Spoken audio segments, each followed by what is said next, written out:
Hello everyone, welcome back to the next episode of Grow, Glow, and Graciously Empower, where every Wednesday I come to you to share professional advice on how to empower yourself as professional women. Today we're going to talk about self-regulation, which is the third pillar in my book, Graciously Assertive, How Becoming a Better Human Makes You a Better Leader. And what is self-regulation? Well, self-regulation is the ability to manage your own emotions.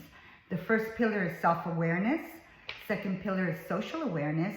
And then third pillar is self-regulation. Once you're self-aware of yourself and what you're feeling, and then you're socially aware of how you act impacts your environment and the energy of other people, now it's time to self-regulate to ensure that you meet your goal, right? You are self-aware of your own emotions. You're socially aware of how your emotions impact people. And now you have to manage how you show up in order to reach that goal. To give you a brief example of a time I had to self-regulate that took all of who I am was some years ago when I was teaching negotiation in Guadalajara, Mexico. Now I was teaching negotiation to 18 executive men. And when I walked in and I said, "Hello, this is your professor of negotiation," the first thing they said is, "No, where's the real professor of negotiation? You must be the assistant." Right? They automatically thought, because I was a woman, that I was not the negotiation professor. Now, I felt it in my stomach. I was like, oh no, they didn't go there. And I wanted to get upset because I'm like, in my mind, I'm thinking this is ridiculous. This is sexist. This is not right.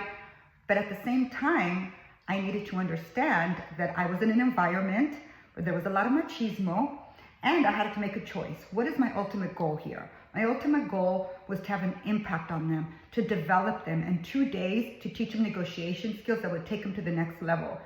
And I knew that unless they respected me, unless they really understood where I was coming from, they were not going to even listen to me. I self-regulated how I was feeling and said, what can I do to get to my goal? And I shifted how I felt.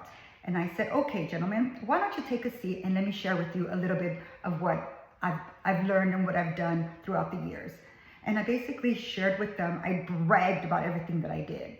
And they were super impressed. And within 5-10 minutes, they completely respected me because of the impact I've had and the work that I've done. But I was able to self-manage and self-regulate only because I had the awareness that if I didn't do that, I was going to self-sabotage.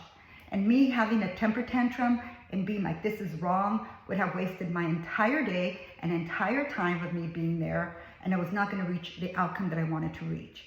So you have to ask yourself, what's most important? For you to have a temper tantrum sometimes, or for you to self-regulate and understand what is it going to take to reach my goal?